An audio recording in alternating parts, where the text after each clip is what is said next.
Here is what you need to understand before we go any further. After 80 years of secrets, after rumors and ridicule, after careers quietly ruined and reputations quietly built, the President of the United States has said on the record that the American government is preparing to release its files on unidentified flying objects. Not rumor, not leak, not somebody's cousin who works at a base. The sitting president, speaking about material the Pentagon itself once called unexplained. And if you think about it for even a moment, something unusual just happened in the long, strange history of this subject. The joke became policy. The punchline became a press briefing.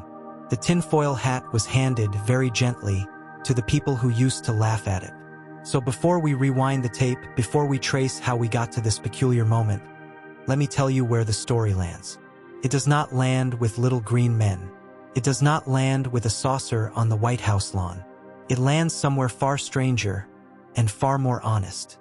It lands on a single admission the United States government has been inching toward for the better part of a decade. That there are things in our skies recorded by our own sensors, flown by our own pilots, caught on our own gun cameras, that we cannot currently explain. That is the destination. Everything else is how we got there. And oh, how we got there. I'm not here to sell you a belief. I am here to walk you through evidence and to be very careful about what the evidence actually says. Because that is the real problem with this subject. It's not that there is too little information. It's that there is too much of the wrong kind of information and too little of the right kind, and a culture that for decades punished anyone who tried to sort them apart. Scientists stayed away because they didn't want to be mocked. Pilots stayed quiet because they didn't want to lose their wings. Intelligence officers stayed vague because their job is to stay vague. And into that silence poured every charlatan, every grainy photograph, every barroom confession, every memoir written for money. The signal drowned in the noise. That is the history of UFOs in America. Until very recently, it wasn't. Consider the language for a moment, because language in this story matters enormously. For most of the 20th century, we called them UFOs, unidentified flying objects, a phrase coined by the United States Air Force in the 1950s, precisely because the Air Force wanted a sober, clinical term to replace the one the newspapers had been using since 1947. Flying saucers. Saucers sold papers. UFOs filed paperwork.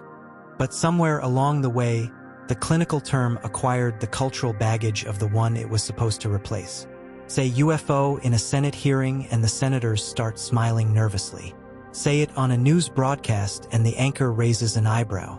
So in 2022, the Pentagon did what the Pentagon always does when a word has become embarrassing.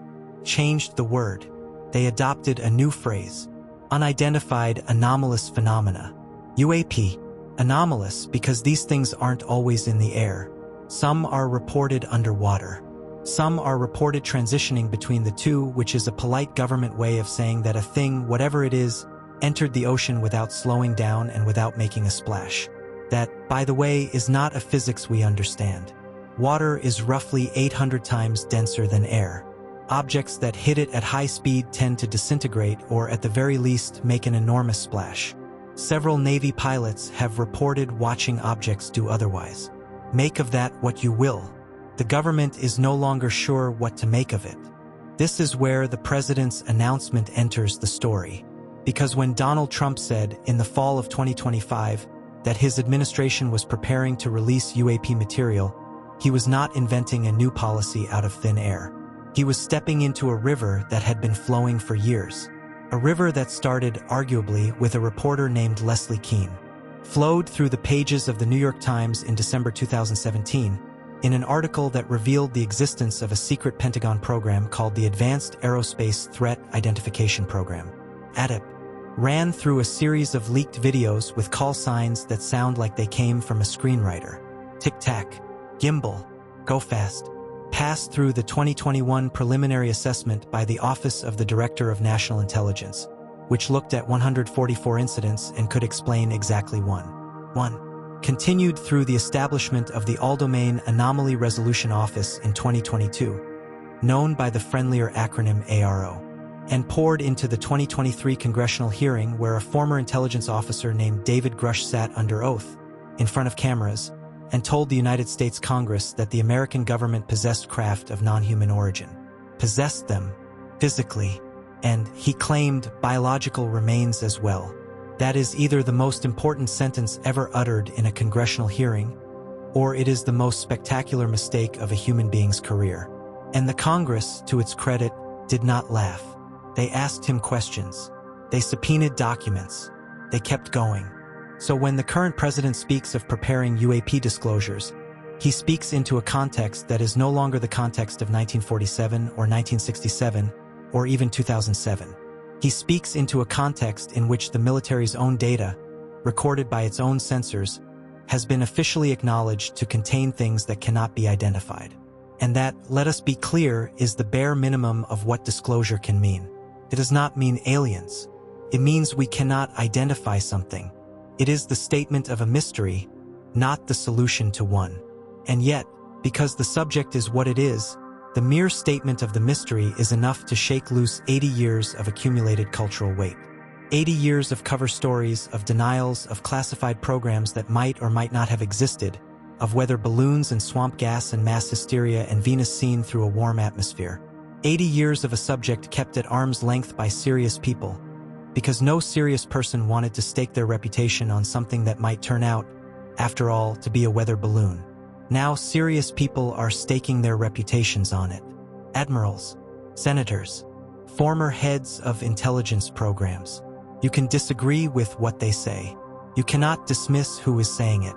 Let me take you back to the beginning, because to understand why the announcement of October 2025 matters, you have to understand what was being announced about. You have to go back to a rancher in New Mexico. A date, June 14, 1947. A man named Mac Brazel, who worked a piece of land about 70 miles north of Roswell, is riding across his pasture the morning after a thunderstorm.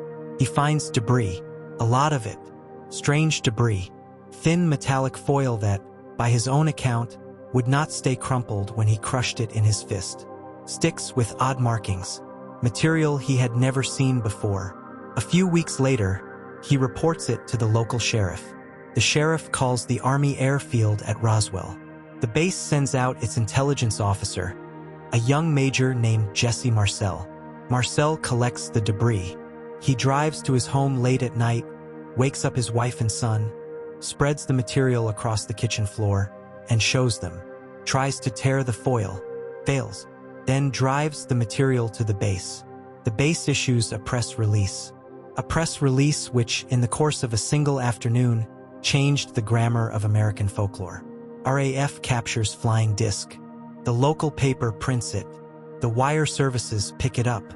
And then, 24 hours later, the Army retracts the statement. It wasn't a disc, the Army now says. It was a weather balloon. They display balsa wood and aluminum foil at a press conference. The story dies everywhere except in the minds of the people who saw the debris. Jesse Marcel, decades later, went to his grave insisting that the material on his kitchen floor was not from any weather balloon he had ever seen. And Jesse Marcel had handled many weather balloons. Now, here is what I want you to notice as a scientist watching a story. I am not telling you what crashed at Roswell. I do not know what crashed at Roswell. And neither, for that matter, does anyone watching this on either side of the argument. Here is what we do know. In 1994, under pressure from a New Mexico congressman, the United States Air Force revisited its own Roswell conclusions and released a new report. That report said, yes, there was a secret program in 1947. It was called Project Mogul. It was designed to use high-altitude balloons to detect Soviet nuclear tests by listening for acoustic signatures in the upper atmosphere. One of those balloon trains, the Air Force now said, was what Mac Brazel found. So the weather balloon story was a lie, technically, but the replacement story was, the Air Force insisted, the real truth. A classified Cold War surveillance program. This is what the government tells us about the debris. Perhaps it is true. Perhaps it is true, and also, it is how a government that had just decided to hide something in plain sight goes about hiding it. I do not know. Neither do you. But notice that the official explanation, even the official explanation, required two separate cover stories, released 50 years apart. That is the shape of the problem. You cannot, in this subject, simply read the first press release and go home. You cannot read the second one either. You have to look at the physical evidence, the testimony, the documentation, and then ask, what is the most parsimonious explanation? What is Occam's razor telling us? And in the case of Roswell, Occam's razor is, I would argue, telling us to be humble. We have debris we cannot examine. We have testimony we cannot cross-examine. We have a government explanation that changed. We have a lot of reasons to hold our judgments loosely. But Roswell is not the story. Roswell is the beginning of the story. Because what Roswell did, regardless of what actually crashed, was to teach the United States government a lesson. The lesson was that this kind of information, whatever it was politically radioactive. The public reacted to the word saucer with a hunger the Pentagon had not anticipated. Newsrooms reacted the same way. Hollywood reacted, and Hollywood has never stopped reacting. By 1951, there was a film called The Day the Earth Stood Still with a flying saucer landing in Washington. By 1956, there was Earth versus the flying saucers with the Capitol dome collapsing. These were not, one hastens to note, documentaries, but they shaped and were shaped by a public appetite the military was now responsible for managing. Managing, understand, is a technical term. It does not necessarily mean deceiving. Sometimes does. Sometimes means simply declining to encourage. Saying nothing when saying nothing is a choice. The Air Force's chosen instrument for this management was a series of studies. Project Sign, Project Grudge, and the one whose name you probably know, Project Blue Book. Project Blue Book ran from 1952 to 1969. In those 17 years, the Air Force investigated more than 12,000 reports. 12,000 Americans and visitors to America sat down with military personnel and tried to describe something they had seen. The vast majority of those reports, the Air Force concluded, were perfectly mundane. Aircraft misidentified, stars and planets, meteors, balloons, birds. The honest explanations of an uncalibrated human eye looking at an uncalibrated sky. That is real. That is, in fact, the overwhelming base rate of UFO reports, then and now. If you stare at the sky long enough, you will misidentify things. Venus, in particular, is a spectacular liar. It hangs low in the atmosphere, refracts through layers of warm and cold air, appears to move, appears to pulse, appears to change color. Pilots have pursued Venus. Air traffic controllers have vectored fighters toward Venus. Venus owes us all an apology, and will never give us one. But after all those mundane explanations, Blue Book was left with a residual. A stubborn residual. 701 cases out of 12,000 that the Air Force officially classified as unidentified. Not explained. Not debunked. Unidentified. That was the number at the end of Blue Book, and that was the number the Air Force handed to history when it closed the program in 1969 and declared, with a straight face, that UFOs posed no threat to national security and therefore no further investigation was warranted. No further investigation, that is, publicly. Because of course the investigation continued.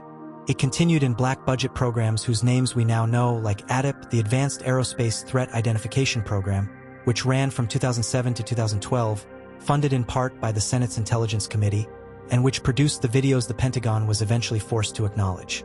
It continued in programs that likely had other names, in compartments we can only guess at. The United States government did not stop being interested in unidentified objects in its airspace. Stop talking about being interested. There is a difference. A government can be extremely interested in something without being willing to tell you what it is doing. In the context of the Cold War and of modern great power competition, one can even imagine legitimate reasons for that silence. If your adversary has developed a new aircraft, you do not want to tell them what you know about it. You study it quietly. You build countermeasures. You wait. And if your pilots keep reporting encounters with things that might not be adversary aircraft, that might be something else entirely, you keep that information in a small room with a very heavy door. That is the backdrop against which the announcement of 2025 has to be understood. Because what the president has announced is not the discovery of aliens. It is the opening a little of the heavy door. Some of the material inside. Some of the files. some of the footage, some of the testimony. He has not said which material. He has not said how much. He has not said when, exactly, or in what form. The details are, as these things always are, still being worked out between the White House, the Pentagon, the intelligence community, and the relevant committees of Congress. But the direction is clear. The door is cracking. And the question now, for a scientist, for a citizen, for anyone watching this documentary, is what should we expect to find inside? That is the question I want to spend the rest of this film trying, honestly and carefully, to answer. And I want to begin by telling you about a ship, not a spaceship, an American aircraft carrier, the USS Nimitz. November 2004, off the coast of San Diego, an exercise is underway, and a radar operator on the cruiser USS Princeton, one of the escort ships, starts seeing something he has never seen before. His name is Kevin Day. He is a senior chief petty officer. He is, as they say in the Navy, one of the best radar operators on the boat. And the Princeton has the best radar on the water, a cutting-edge system called the Spy 1. Day's job is to watch the sky for anything that does not belong there, and to sort out what belongs from what doesn't. Beginning on November 10th and continuing for about a week, Day starts seeing returns that do not behave like aircraft. They appear at around 80,000 feet, well above the ceiling of any operational aircraft. They descend at speeds he later estimated as on the order of tens of thousands of feet per minute to near sea level, where they loiter. Then they ascend again, over and over, in groups. He sees as many as 10 at once. He thinks at first it's a malfunction. He runs diagnostics. The system checks out. He thinks it might be a software glitch. He reboots. The returns are still there. He calls his superiors. The operations crew runs its own checks. Nothing is wrong with the equipment. Something is in the sky doing things nothing in the sky is supposed to do. On November 14th, two F/A-18 Super Hornets are launched to investigate. Commander David Fravor is the lead pilot. His wingman is Alex Dietrich. They have been vectored to the coordinates where Day's radar has one of the objects. They arrive. Below them, the ocean is roiled. Fravor will later describe it as looking like waves crashing around a submerged object, as if there was something just beneath the surface. And above the disturbance, at an altitude of about 20,000 feet, is a white object, elongated, about 40 feet long. No wings, no rates, no visible exhaust. Fravor will describe it later to reporters, to documentary cameras, to the United States Congress, as shaped roughly like a tic-tac. You know what a tic-tac looks like? The mint. That is the descriptor that stuck. The tic-tac. Fravor decides to descend and have a closer look. He begins to spiral down. The object begins to mirror him. They circle. Fravor, who is a highly trained naval aviator with a decorated career, reports that the object anticipated his movements. Then, when he broke off and pointed his aircraft directly at it to cut off the angle, it accelerated. It accelerated, in his telling, in a way he has never seen any aircraft accelerate. It was, as he put it, there, and then it was not there. Gone. Vanished. At speeds that, if they are real, violate what we understand about the physics of propulsion inside a planetary atmosphere. Moments later, Day on the Princeton's radar picks up a return 60 miles away. 60 miles. In less time than it takes you to blink. I want to pause here, because this is the kind of moment where, as a science communicator, I have to be extremely careful about what I say next. Fravor's account is extraordinary. His credibility is, by every available measure, excellent. His wingman corroborates him. Other members of the carrier strike group corroborate the broader sequence of events. The radar operator's log confirms the radar returns. The Pentagon has officially acknowledged the incident and released the gun camera footage. All of that is established. What is not established, and what I am not going to establish for you, is what the tic-tac was. Saying, it was a tic-tac that vanished at 60 miles per second, therefore it was an alien craft, is not a conclusion from the evidence. It is a leap past the evidence. The honest thing to say is that a group of highly trained professionals, operating some of the most sophisticated sensor platforms in the world, observed something they could not identify, something whose reported behavior cannot be reconciled with any known human technology.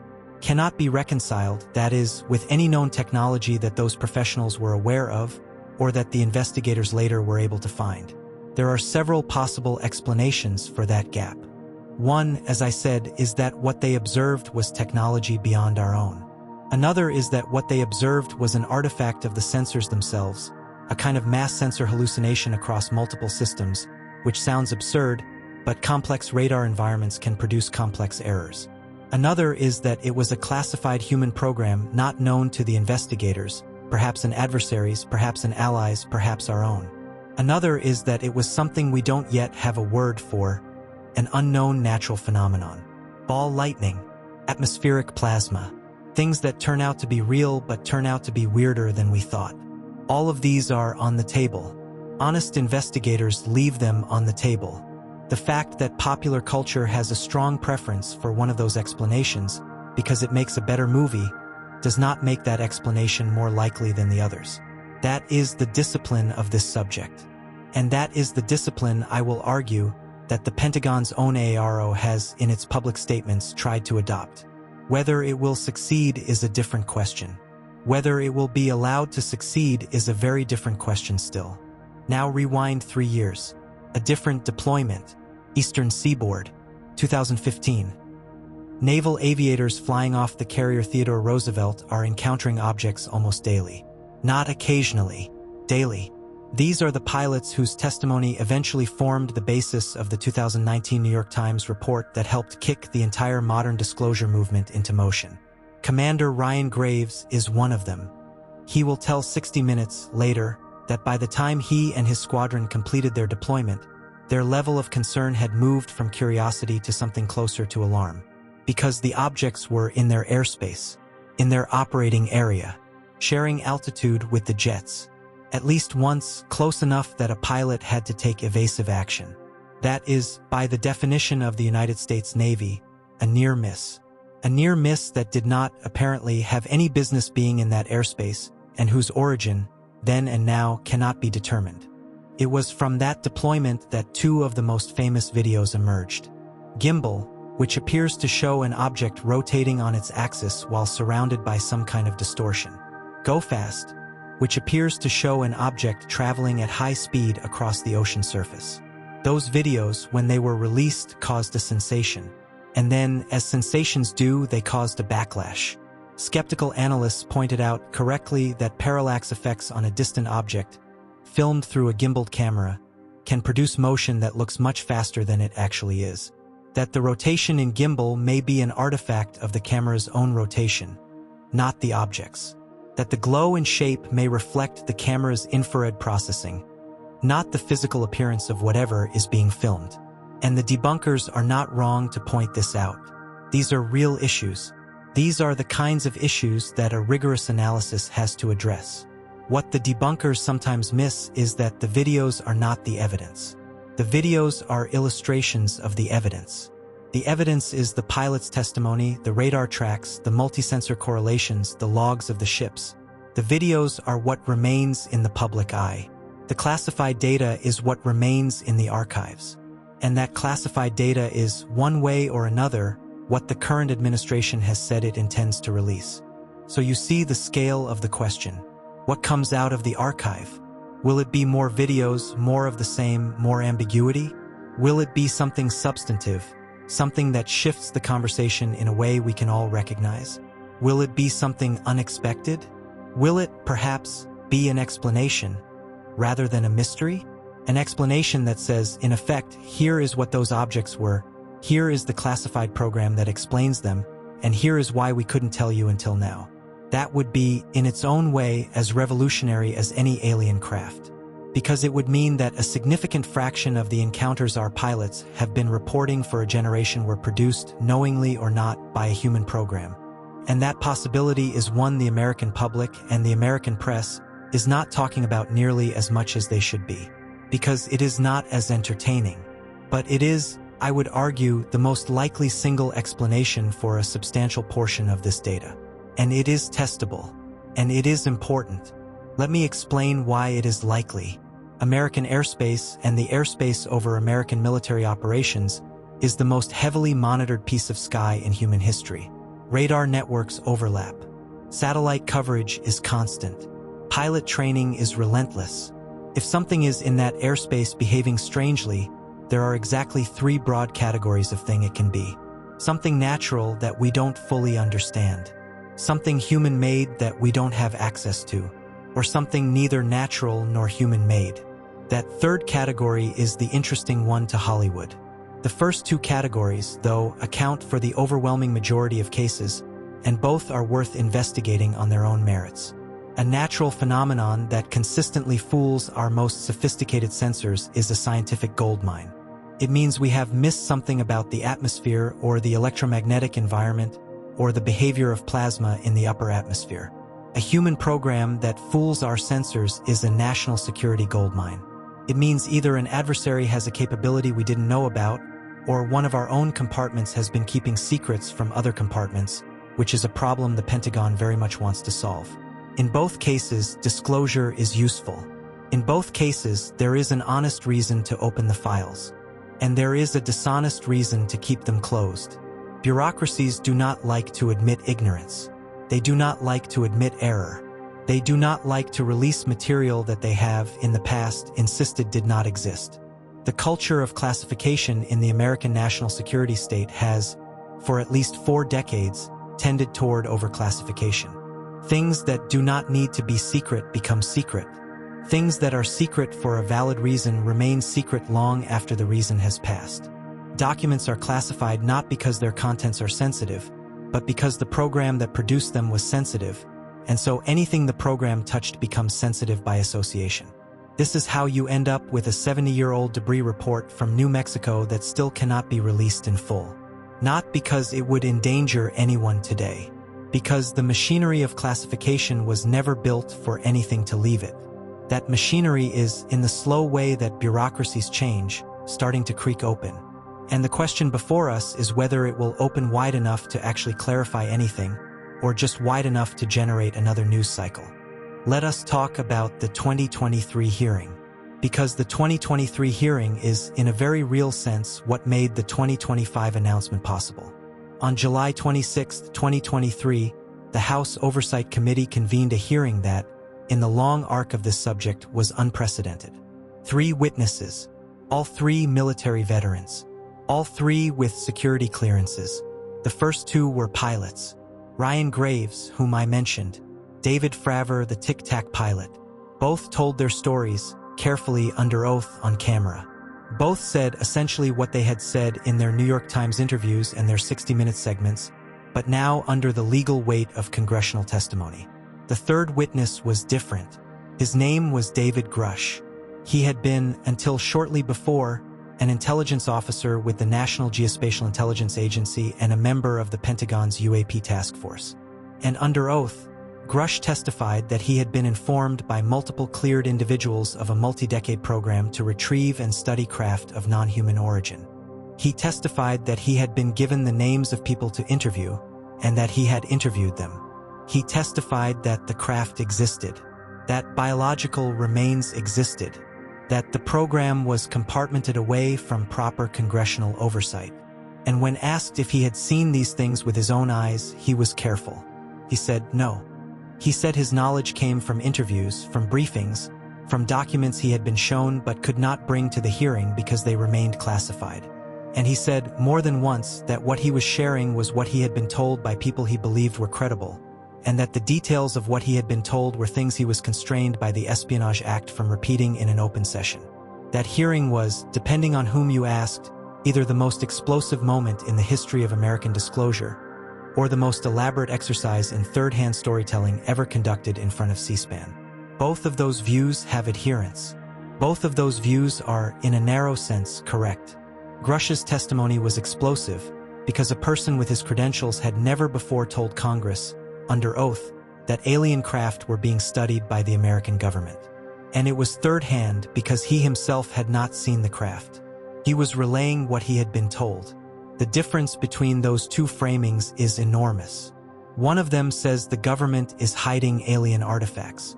The other says a man with a security clearance has heard stories that he believes and has come forward with those stories despite the cost to his career. Which of those framings is right depends entirely on whether the people who told Grusch those stories were telling him the truth, or whether they were, in the long American tradition, spinning a tale. And we do not yet have any way from the outside to tell which it is. But consider what happened next. Because what happened next is, in its own slow way, very interesting. Congress did not throw the testimony out. Congress did not treat it as a joke. Instead, a group of senators began drafting legislation. A senator from New York, Kirsten Gillibrand, and a senator from New Mexico, Martin Heinrich, and several of their colleagues, crafted an amendment to the National Defense Authorization Act. That amendment would have required the executive branch to collect and declassify every document, every piece of material, every record relating to unidentified anomalous phenomena, subject to a review board modeled on the one that had overseen the release of the JFK assassination files. It was called the UAP Disclosure Act. And when it was introduced, it was, by any reading, the most aggressive piece of government transparency legislation on this subject ever written. The act would have established a presumption of disclosure. It would have set a deadline. It would have given the review board the authority to override classification objections if the board determined the public interest was served by release. It was, for a moment, on track to pass. And then, in conference committee, most of its teeth were pulled. The final version of the NDAA contained a watered-down version. A requirement that agencies collect material. No hard deadline. No independent review board. A set of requirements that, in practice, gave the same agencies that had been withholding the material the power to continue withholding the material. Disclosure, yes, on the schedule and terms of the people being asked to disclose, which is a familiar kind of disclosure. And yet, that legislation, even in its diminished form, sent a message. The message was that this was no longer a fringe subject. It had the signature of a significant bipartisan group of senators. It had public polling behind it. The American people, for the first time in the history of modern polling on this subject, had reached a majority position that they wanted the government to release what it knew. Not a majority of the curious. Not a majority of the fringe. A majority of the overall public. When that kind of shift shows up in a poll, politicians notice. Which brings us, roughly, to the beginning of 2025, and to the announcement that changed the texture of this story once again. The announcement came in the context of a broader program by the current administration to release long-withheld files on several topics. The assassination of John F. Kennedy, the assassination of Martin Luther King Jr., the assassination of Robert F. Kennedy, the records of Jeffrey Epstein. These releases, some of them dramatic, some of them disappointing, had set an expectation. The expectation was that this administration was willing to open archives that previous administrations had kept sealed. And so, when reporters asked the president whether the UAP archives might be next, the president said yes. And then, in the fall, he returned to the subject and said something more specific. He said he would take a look at what the relevant agencies were preparing, and that he was inclined toward release. He did not commit to a date. He did not commit to a scope. But he said publicly that disclosure was coming. Now, whether disclosure comes is a different question from whether disclosure has been announced. Announcements are easier than releases. Executive intentions collide, in these matters, with the resistance of institutions that have spent generations protecting their compartments. The president can declassify. The president can, in fact, declassify anything. But the bureaucratic process of producing, reviewing, and releasing actual documents takes time, requires personnel, and is extremely vulnerable to slowdown and obstruction at every level. There are people inside the intelligence community who believe, sincerely, that release of certain material would endanger national security. They are not all liars. Some of them are correct. Some of them, perhaps, are wrong but sincere. Some of them may have other reasons. And every one of them, individually, has the capacity to delay a release by weeks or months, or, in the case of material that was never formally cataloged because it was never supposed to exist, forever. The question is not whether the president announced disclosure. The question is whether the machinery underneath the announcement can actually produce a release, and whether the release, when it comes, will contain anything that hasn't already been seen in one form or another. Because here is a fact that is often left out of the conversation. A great deal of what the public imagines is hidden in the UAP archive may not, in fact, be there. The picture of a vast warehouse, full of crashed saucers and preserved bodies, is a picture from Indiana Jones. The reality of how the American national security state stores information is considerably more mundane. Much of it is paper, in boxes, in secure facilities, most of which has been read by a small number of people and then returned to the box. Some of it is digital, in systems that are air-gapped from the open internet and are accessed only by individuals with specific clearances on specific programs. And a great deal of it is, frankly, just memoranda. Letters from one officer to another, notes on meetings, summaries of reports, the kinds of documents that bureaucracies generate in enormous quantities and rarely bother to destroy. If the president orders the release of the UAP archive, what will likely appear, first, is thousands of pages of memoranda. Some of it illuminating, some of it dry, some of it referring to programs whose names have been redacted. Some of it, for those patient enough to read carefully, providing the outlines of a picture that has, until now, been assembled only in fragments. That is the most likely first wave. And that is, by the way, roughly what the release of the Kennedy assassination files looked like. The files were released in stages over decades.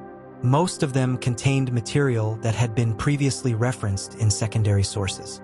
A small number of them contained information that forced historians to revise their previous understanding. And a handful of them, even today after 60 years, remain withheld or partially redacted, often for reasons that seem increasingly difficult to justify in public. The UAP release, if it happens on the scale the president has suggested, will likely follow a similar arc: dramatic initial coverage, careful reading, some revisions, some things withheld, a long period during which historians and journalists continue to file requests, continue to find new material, continue to add to the picture. Disclosure is not an event. Disclosure is a process. Let me return, though, to the science, because the science is what is left when the politics is stripped away.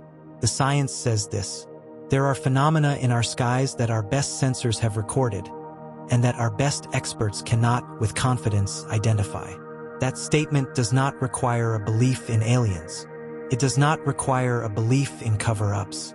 It requires only a reading of the Pentagon's own public statements and a willingness to take them at their word when they say, "We do not know what that was." For most of human history, there has been no shortage of unknown things in the sky. Comets frightened kings. Meteors were interpreted as omens. Auroras were read as armies of ghosts. Eclipses stopped wars. For most of human history, the sky has been a canvas onto which we project our fears and our hopes and our theological certainties. Science, in its modern form, has been a centuries-long project of stripping that canvas, of saying, that is not a god, that is a planet, that is not a dragon, that is a solar wind, that is not an omen, that is an asteroid and it is going to pass safely, and here is the math that tells us so. Science has been, on the whole, extraordinarily good at this project. We have explained so much of what terrified our ancestors that the space remaining for genuine mystery in the sky has, over the past 4 centuries, steadily shrunk. Except maybe in one small corner of it. The corner where an F/A-18 off the coast of San Diego encounters a white object that moves in ways that no aircraft moves. That corner is not, by the way, enormous. In the scale of things we now understand about the universe, it is tiny. We have explained the broad strokes of cosmology, from the first moments after the Big Bang to the current accelerating expansion of space. We have mapped the outer solar system. We have found thousands of exoplanets around other stars. We have detected gravitational waves from black holes colliding billions of light years away. The sky is, on the whole, no longer mysterious. The sky is now understood. But inside the atmosphere of the Earth, in the operating altitudes of fighter aircraft, there seems to be a residual. Not a large residual, a small one. And what the current release is going to tell us, if it is going to tell us anything, is what the government believes about that residual. What it thinks those objects are, or what it thinks they are not. There is an argument, made by many thoughtful observers, that the honest answer from the government will be disappointing. That the honest answer will be, we don't know either. that the files will reveal a generation of confused investigators who collected reports, cataloged them, and produced no conclusions because no conclusions were possible from the data available. That there will be no alien craft in a warehouse. That the most exotic material in the archive will turn out to be, say, an adversary's experimental drone or American black-budget aircraft whose existence was, until recently, classified. That the Grusch testimony, for all its drama, was based on a small number of individuals repeating to each other rumors that had grown in the retelling. That there was, in other words, less there than the popular imagination has hoped. If that is the honest answer, the disclosure will be, for the believers, deflating, for the skeptics, vindicating, for the history books, finally clarifying. I do not know whether that will be the honest answer. Neither do the believers. Neither do the skeptics. None of us know until the archive opens. And here is the thing. Even if that is the answer, it is worth knowing. Even if there are no aliens. Even if there are no hidden craft. The fact that the American government spent decades investigating the possibility, and that some of its most senior officers took the possibility seriously enough to fund programs and file reports and brief congressmen, is itself a piece of history that deserves to be written. The fact that the American public, over the same period, built up a folk tradition around the subject that has profoundly shaped our movies, our novels, our politics, our religions, is itself worth documenting. The subject is real whether the craft are real. The subject has had real consequences. The subject has real witnesses. The subject has real data. And the subject is going to continue to be investigated, whether this release is complete or incomplete, whether it satisfies the skeptics or the believers, whether it lands like a thunderclap or a sigh. Let me tell you now about ARO. Because ARO, the All-Domain Anomaly Resolution Office, is the body within the Pentagon that has been formally tasked with investigating this material, and ARO's public track record so far is instructive.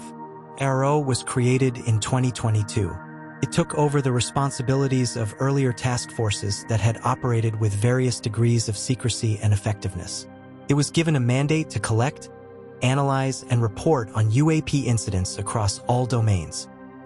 Sea, space, transmedium. That last word, transmedium, is a Pentagon word for objects that move between domains. Air to water, water to air, space to atmosphere. The existence of the term in ARO's charter is, by itself, interesting. You do not build a vocabulary for something unless you have reports to name. ARO's first public director, Sean Kirkpatrick, came out of the intelligence community. He was, by most accounts, a serious scientist and a serious intelligence officer. He took the job with a mandate to apply rigorous methods to a subject that had, until then, been handled more through folklore than through statistics. His findings, when he released them, were often deflating. He said, repeatedly, that ARO had not found any evidence of extraterrestrial activity. He said that the majority of cases referred to ARO had mundane explanations or would, on closer examination, likely turn out to be mundane. He said that the Grusch allegations, when ARO attempted to verify them, were not substantiated by the evidence ARO could access. That last statement, particularly, has been contested. Critics have argued that ARO did not have access to the compartments where the material would, by definition, be held. That ARO was, in effect, being asked to verify the existence of classified programs by talking to people who were not cleared to know about them. That argument has merit. It also has a certain circular quality. If every failure to find evidence is evidence that the evidence is being hidden, then no investigation can ever succeed. Kirkpatrick left the directorship in late 2023. He was succeeded by others. ARO continued producing reports. One of those reports, released by the Pentagon, was a historical review of United States government involvement with UAP. That report reviewed files going back to the 1940s. It concluded, essentially, that the popular narrative of government cover-up was not supported by the documents ARO had been able to examine. It attributed many of the famous cases to misidentifications or to classified programs that had since been declassified. It was received in the broader UAP community with skepticism. The skepticism was not entirely without basis. An agency reviewing its own agency's history and concluding that the allegations against that history are overblown is not, by itself, a disinterested review. But neither was it, on its face, a cover-up. It was an attempt at an accounting by an office with limited access, constrained by the classification system it was itself operating within. And it was published. That itself was new. That itself was measured against the history of this subject and improvement. So where does that leave us as the announcement of disclosure moves from rhetoric toward implementation? It leaves us, I would argue, in a situation of cautious optimism. Cautious because disclosures of this kind have a long history of producing less than they promise. Optimistic because the direction of travel is, for the first time in generations, toward greater openness rather than deeper secrecy. We are not going to wake up one morning and be told that aliens exist. That is not going to happen. What might happen over the next several years is that the archive opens in stages and that each stage clarifies a little more of a picture that has, until now, been assembled out of whispers and leaks and classified footnotes. Some of what emerges will confirm what the pilots have been saying. Some of what emerges will undermine it. Some of it will be frustratingly inconclusive. All of it will at least be on the record, because the record is what matters. It is possible to believe all kinds of things about this subject in the absence of a record. It is possible to construct elaborate theories.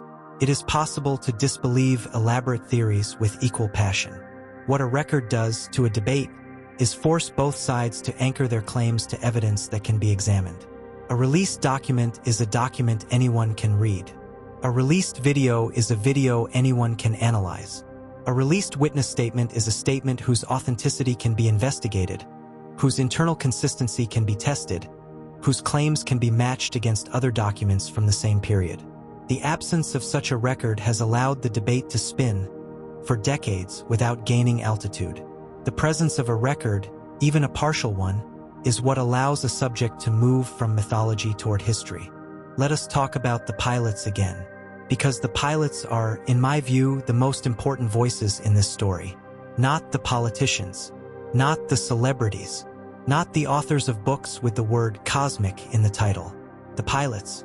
The men and women who fly the most sophisticated aircraft in the American arsenal, who have thousands of hours of flight time, who have been trained to identify every kind of aircraft in every kind of weather, and who have, again and again, filed reports saying, "I saw something I cannot identify, and it behaved in a way that I cannot explain with reference to any aircraft I know." These reports are not new. These reports have been filed since the Second World War. Pilots in that war gave them a name: Foo Fighters.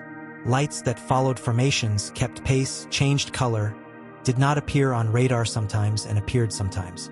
Early military investigators assumed Foo Fighters were German secret weapons. After the war, when the Allies searched German archives, they found German pilots reporting Foo Fighters following their formations and assuming they were Allied secret weapons. They were not. Neither was the other.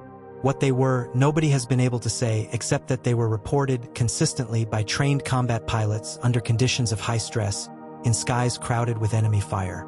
From the 1950s through the 1970s, reports continued to come in from commercial and military pilots.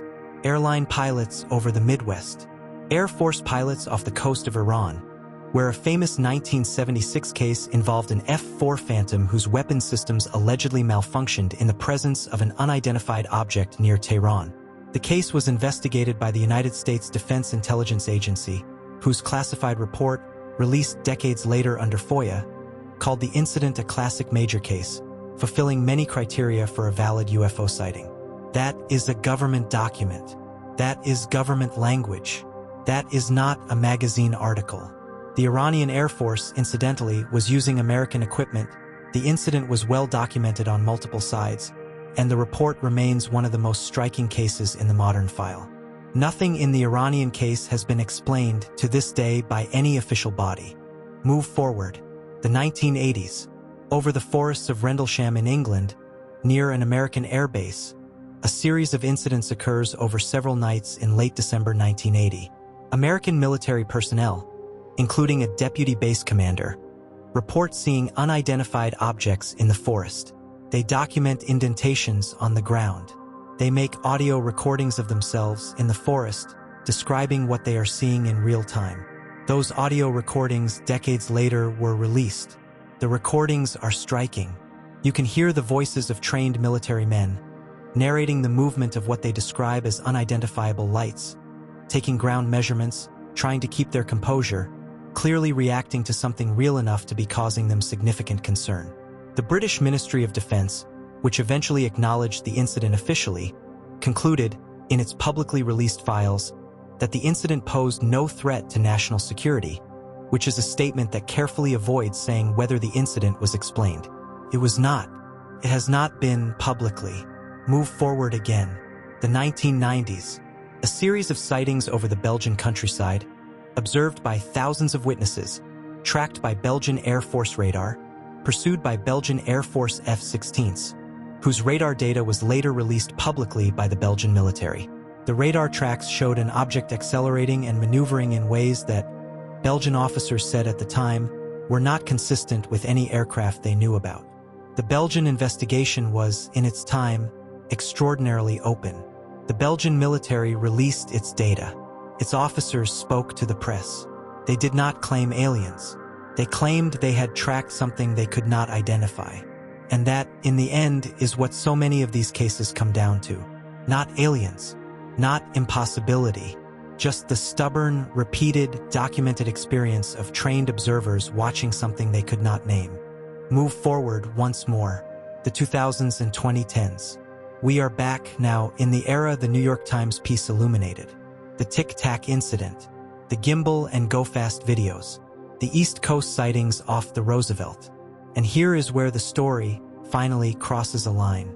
It crosses the line where the Pentagon itself, the institution whose official policy had been, for decades, that UFOs did not merit official attention, acknowledges the footage, declassifies it, releases it, admits that it cannot identify what is in it.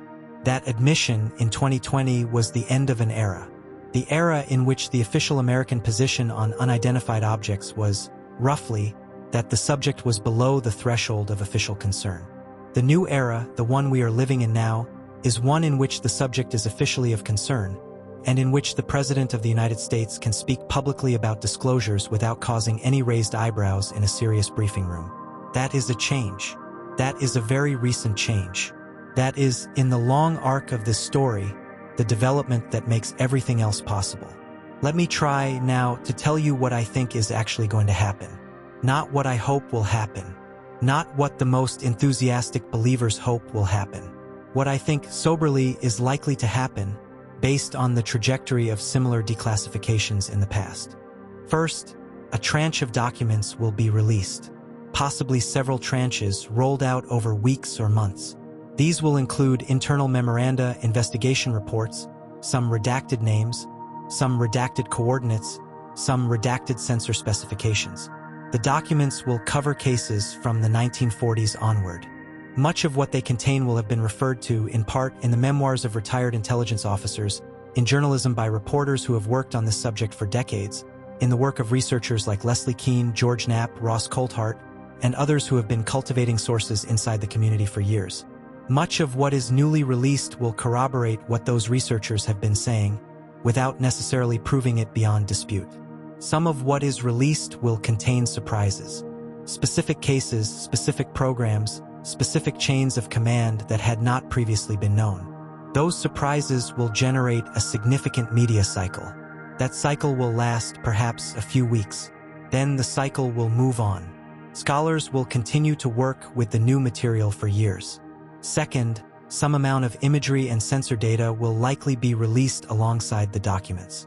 The Navy and Air Force have, over the years, collected enormous amounts of sensor data associated with UAP incidents.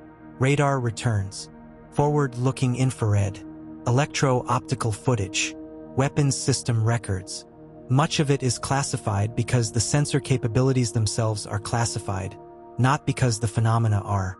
In a well-designed disclosure, the sensor capabilities can be obscured or generalized while the phenomena they recorded are released. That is a technical exercise, but it is a solvable one. I expect some of this data will appear. I expect it will show things that, like the earlier videos, generate a great deal of analysis, debunking, counter-debunking, and inconclusive argument. That is the nature of this evidence. It is suggestive but rarely decisive. Third, some witnesses will be authorized to speak on the record who have not previously spoken on the record. This is the piece that has the greatest potential to move the conversation. Because a document is a document, but a witness is a human being. A human being with a career, with peers, with reputations to protect. When a person who has spent 30 years inside a compartment steps forward and describes, under their own name, what they saw and what they did, the conversation shifts. Those testimonies, accumulated, become the weight that tips a historical understanding from hearsay into record. I expect there will be some of these.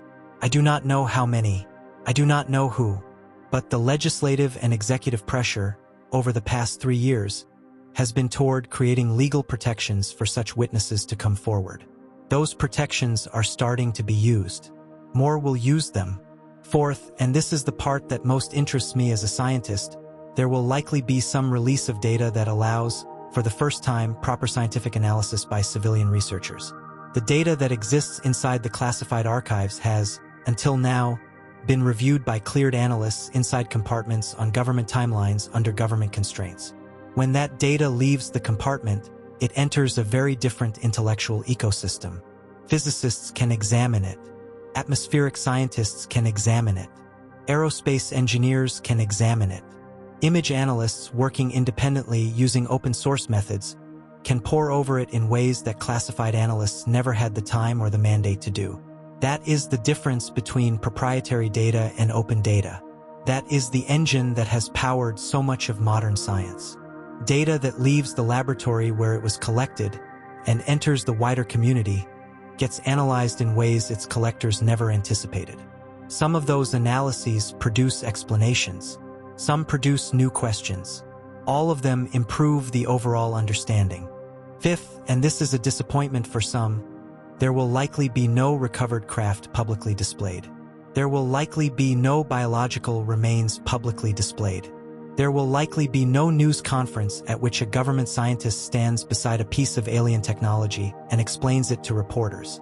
If such material exists, and I want to be careful to say if, then the release of it would be so dramatic that the political and institutional costs would be, as a practical matter, enormous. A government that acknowledged possession of alien material would also be acknowledging 80 years of deception. That is a confession no government makes lightly. If it happens, it will happen slowly. If it does not happen, it may be because there is no such material. Or it may be because the material exists but will not, for reasons that may be legitimate or illegitimate, be released. We will not, from the outside, be able to easily tell those scenarios apart.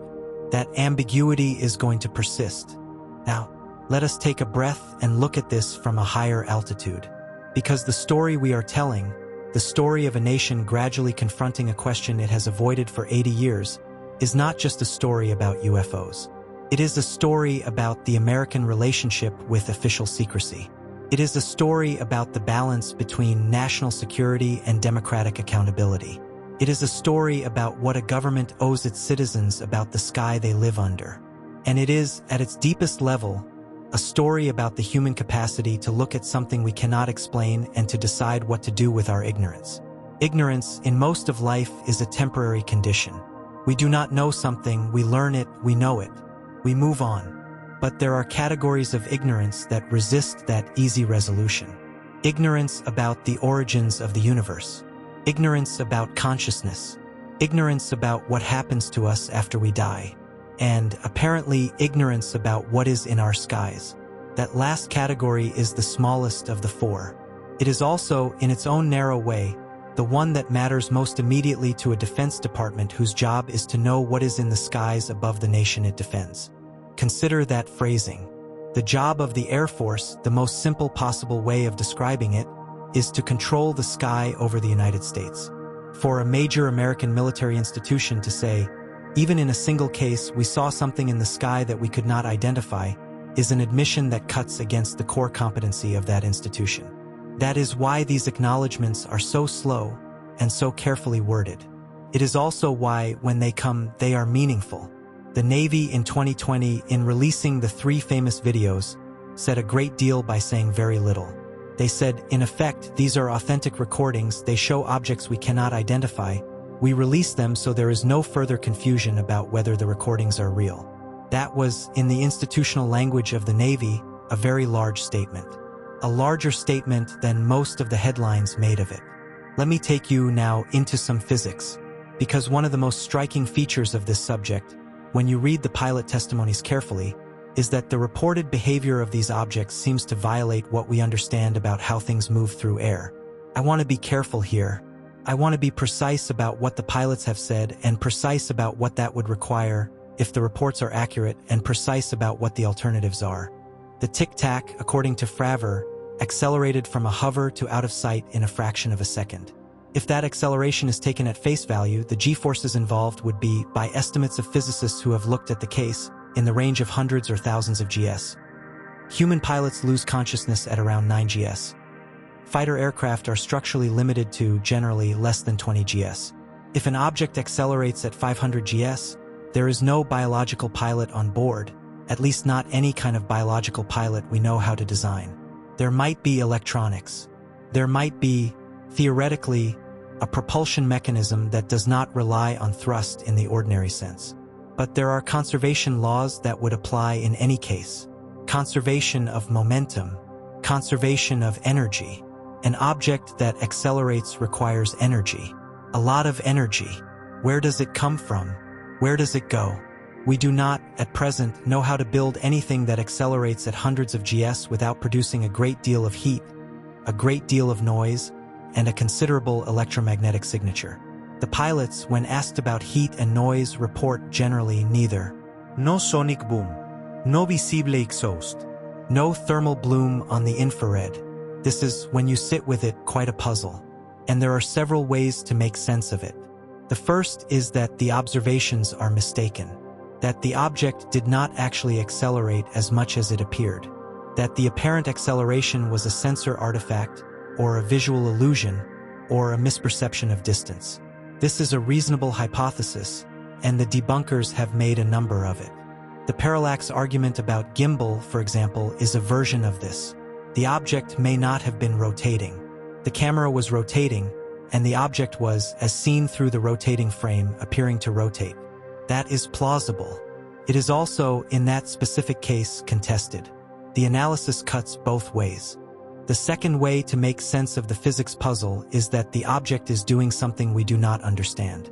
That there is, in the behavior of the object, a kind of propulsion or a kind of interaction with spacetime that is outside what our current physics can describe. That is, obviously, the most exciting possibility. It is also the least testable. When you hear talk of warp drives, of spacetime warping, of zero-point energy, of anti-gravity, you are hearing proposals that, in the absence of a physical sample you can take into a laboratory, cannot be confirmed or falsified. They can be speculated about. They can be, in the imagination, developed into elaborate theories. But they cannot be tested until there is something to test. And that is why the archive matters. If the archive contains sensor data detailed enough to test specific hypotheses about propulsion, then the scientific community can do the work. If the archive contains, as some claim, actual physical material, then the laboratories can do the work. In either case, what moves the conversation forward is matter, not speculation. The third way to make sense of the puzzle is that the observations are real, but the interpretation is off. That the object really did appear to do what it appeared to do, but that what actually happened was different from what our pilots and sensors inferred. An example: imagine an object that is, in reality, a ball of plasma. Self-organizing plasma, which is a real thing, can persist in the atmosphere under certain conditions, can glow, can move. It can, in some cases, carry charge and be affected by magnetic fields in ways that mimic thrust. Imagine that such a ball of plasma is, for reasons we do not fully understand, responding to the electromagnetic signatures of an F-18 in ways that produce the appearance of a solid object maneuvering in coordination with the jet. This is speculative, but it is not crazy. It is in the space of hypotheses that atmospheric physicists seriously consider. The difficulty is that our best current understanding of plasma physics in the atmosphere does not predict the persistence of stable plasma structures over the long periods some of these objects have been observed. Predicts short-lived phenomena. A few seconds, maybe tens of seconds. Not the 20-minute encounters Fravor described. All of which is to say that the physics of these reports, taken seriously, is uncomfortable. It is uncomfortable for skeptics because the dismissive explanations do not fully cover the data. It is uncomfortable for believers because the extraordinary explanations require the introduction of physics we do not currently have. The honest place to stand is in the middle, acknowledging the data, acknowledging the puzzle, not knowing. And this is, I suspect, exactly the place AARO stands publicly as of the announcement. AARO's public statements have emphasized the mundane. Most cases, AARO says, can be explained. Some cases cannot. AARO will continue to investigate. That is a careful position. It is also, I would argue, the most defensible position any government office can take given the information currently on the table. Whether AARO has access to more information than it has said publicly is a separate question. Whether AARO is being entirely forthcoming is a question that people of good faith can disagree about. The office has critics, including credible critics from within the congressional oversight community, who believe AARO has not been given the access it would need to actually resolve the most interesting cases. Those critics have a point. They also, it must be said, have an incentive. Congressional oversight committees are, by their nature, institutions that want access. They will always want more access than the executive branch wants to give them. That tension is healthy. That tension is built into the American constitutional system. And in the case of UAP, that tension is what has produced, very slowly, the opening we are now seeing. So, when the president announces disclosure, what he is announcing is, in a sense, a ceasefire in that long-running tension. He is saying to the oversight committees and to the public they represent that the executive branch is willing to release material that, for decades, has been withheld. And he is saying to the agencies under his authority that they must cooperate. How fully they will cooperate remains to be seen. How much material actually emerges remains to be seen. But the political signal has been sent. And political signals in Washington matter. They matter because they change the calculus of the civil servants, the intelligence officers, the military officials who have spent their careers making judgment calls about what to release and what to withhold. When the signal from the top changes, those judgment calls slowly change with it. A memo that last year would have been held for another 20 years might now be cleared for release. A witness who last year would have been advised to stay quiet might now be told to speak. Let me tell you a small story, because small stories sometimes illustrate the general shape of larger ones. In 1980, a retired Air Force general named Robert Bollender wrote a memo that was, for most of its history, unremarkable. Bollender had been involved, during his career, in the closing out of Project Blue Book. He had been asked to write a summary of the transition. His memo, when it surfaced decades later under FOIA, contained a single sentence that people have pored over ever since. He wrote that reports of UFOs which could affect national security were never part of the Blue Book system. That sentence can be read in two ways. It can be read as meaning that Blue Book only investigated reports from the general public, and that national security cases went through different channels, which is perhaps just a bureaucratic statement. Or it can be read as meaning that the most significant cases, the ones with real potential significance, were kept in a separate channel that was never publicly acknowledged. The second reading has been the preferred reading of researchers who believe there is more to the story than Blue Book. The first reading has been the preferred reading of those who believe Blue Book was, more or less, the whole story.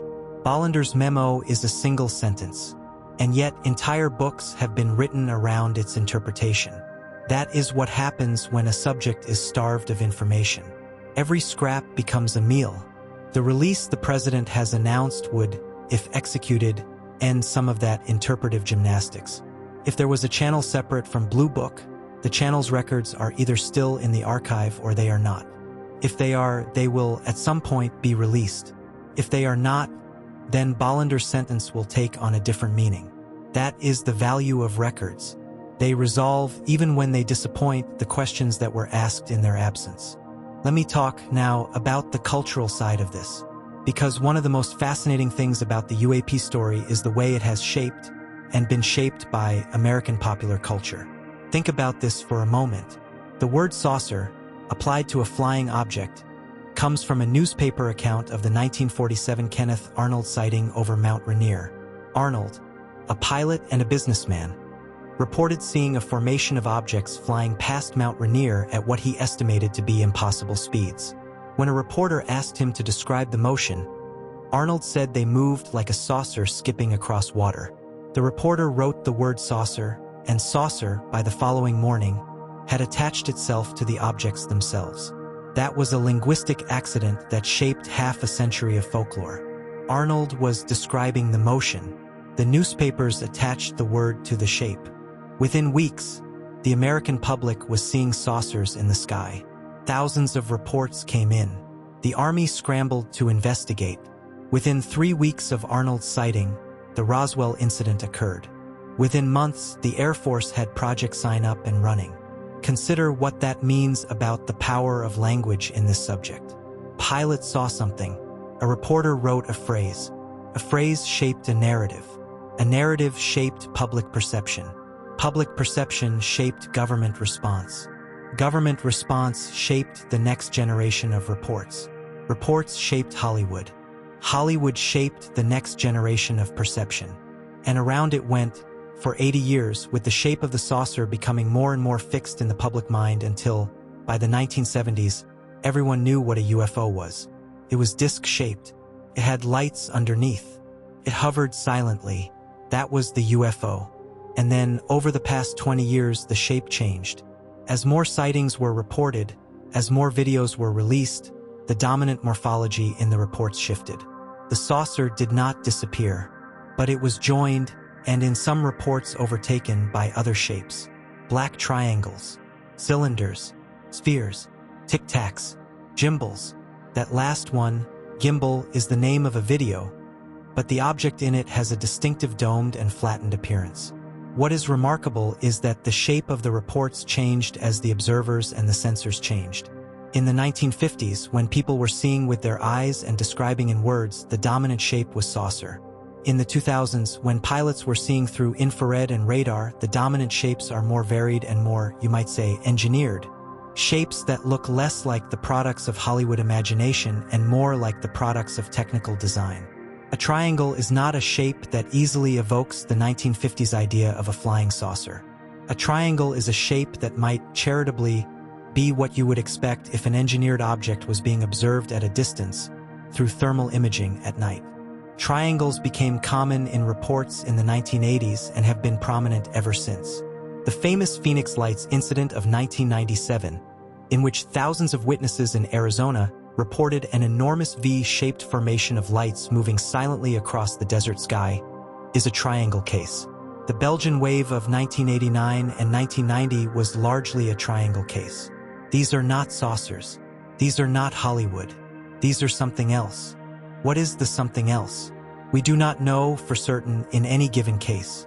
In some cases, specific human aircraft have been identified. The B-2 stealth bomber, for example, has a rough triangular shape and has been active since the late 1980s. Some triangle reports are almost certainly B-2 flights, or the F-117, or the F-35, or other classified or semi-classified aircraft.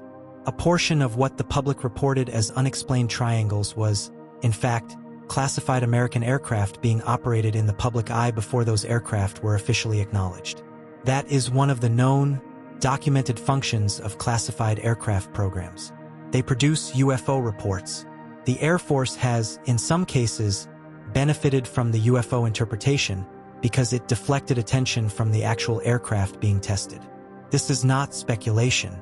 This is known history, released in part through Freedom of Information Act requests. A significant portion of the famous mid-20th century UFO flap, particularly in the American Southwest, has been retroactively attributed to flights of the U-2 spy plane and the State Route 71 Blackbird, both of which flew at altitudes and speeds that were, at the time, beyond the capabilities of any aircraft the public knew about. Pilots who saw them and couldn't explain them reported them. The Air Force, which knew exactly what they were, couldn't tell the pilots without compromising the program. That is a pattern worth remembering, because it is a pattern that almost certainly continues today. We do not know everything the American defense establishment is flying. We don't know everything other countries are flying. Some of the most mysterious sightings of the past decade may turn out, in 10 or 20 years, to have been classified drones or experimental platforms or hypersonic test vehicles. There will, I strongly suspect, be disclosures on the horizon that clarify the provenance of some of what was, a few years ago, considered highly mysterious. That would be a useful clarification. It would shrink the residual. And what remains, after all the classified aircraft and the atmospheric phenomena and the birds and Venus are accounted for, is what is worth focusing on. The true, stubborn residual, which may be smaller than anyone hopes or larger than anyone expects. Now, the president's announcement comes at a particular moment, and it is worth understanding that moment in some detail, because context in politics matters. This is an administration that has made transparency about certain long-sealed files a signature policy initiative. The JFK files, released in multiple tranches, have reshaped the public understanding of American intelligence history in the 1960s. Not by producing a smoking gun, by producing a volume of material that, in the aggregate, gives historians a more complete picture than they previously had. The MLK files and the RFK files followed. The Epstein files, such as they were, followed. Each of these releases generated a news cycle. Each of them disappointed those who expected single revelations that would reshape the entire landscape. Each of them, when studied carefully over time, has shifted the historical understanding. That is the template against which the UAP disclosure is being measured. The administration has developed a kind of rhythm. Announce a release. Release it. Let the media digest it. Move on. But UAP is different from the assassination files in at least one important respect. The assassination files were, at their core, about a single event or a small number of events with identifiable participants and a relatively bounded set of questions. The UAP files are about a decades-long series of incidents involving thousands of witnesses, crossing every branch of the military, spanning administrations, cutting across classified programs that may not have been properly coordinated even within the executive branch. The scope is enormous. The challenge of producing a coherent release is correspondingly enormous. It is, frankly, likely that the release will come in pieces that do not, at first, fit together cleanly. Pieces released by the Department of Defense. Pieces released by the intelligence community. Pieces released by NASA, which, let's not forget, has its own interest in the subject, and which published its own UAP study in 2023. That study, an independent panel report chaired by a distinguished astrophysicist, concluded that the science of UAP is at a very early stage and that NASA should be playing a more active role in collecting and analyzing data. NASA appointed a director of UAP research. NASA is, in its methodical way, participating in this new era. A full disclosure might include contributions from NASA, from the Department of Defense, from the Office of the Director of National Intelligence, from ARO, and perhaps from agencies we are less accustomed to think of in this context. The Department of Energy, which oversees nuclear security, including many sites that have reported UAP incidents over the decades.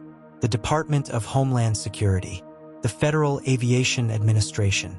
Each of these agencies has some piece of the puzzle.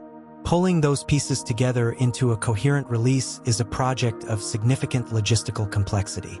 So when the president said, in effect, that he was going to release UAP material, he was not committing to a single press conference. He was committing to a process that could, realistically, take months or years to fully unfold. In the early stages, the releases will likely be dramatic, because the material most immediately available is the material that has been the most fought over. The famous videos, the already disclosed incidents, the testimony that has already been given under oath and can be formally integrated into a public record. Later stages, which will come slowly and may not receive the same media attention, will include material from the deeper archives. Interagency correspondence, classified investigations, reports from incidents that have never been discussed publicly at all. That is where the real payoff, historically speaking, will come. And that is where the patience of the public will be tested. Because the headlines will move on long before the archive is fully exposed. Let me take you to a place that very few documentaries ever linger on, even though it deserves the attention. Malmstrom Air Force Base, Montana. March 16, 1967. The morning is cold. At Missile Launch Facility Oscar Flight, A group of missile maintenance officers is doing routine work around the silos that house some of the most destructive weapons ever constructed by human beings. These are intercontinental ballistic missiles, armed with nuclear warheads, kept on alert 24 hours a day during the coldest years of the Cold War. Then, without warning, multiple missiles go offline. Their launch status changes. Their diagnostic systems show that they are no longer in a state of readiness. Security police on the surface report seeing a red glowing object hovering near the site. Radio communications are affected. The missiles, several of them, are down. The incident is reported up the chain. An investigation is launched. The investigation eventually produces a classified report. The report, in the version that has been released publicly, acknowledges the event, acknowledges the unexplained nature of the missile shutdowns, and does not offer a mechanism by which a malfunction of that scale could have occurred simultaneously across multiple independent silos. To this day, the Air Force has not publicly identified the cause. Several of the officers involved have, in the decades since, spoken openly. They include a former missile launch officer named Robert Salas, who has made appearances on television and in documentaries, and who organized a 2010 press conference at the National Press Club in Washington where multiple former Air Force personnel described in detail UAP incidents near nuclear weapons facilities.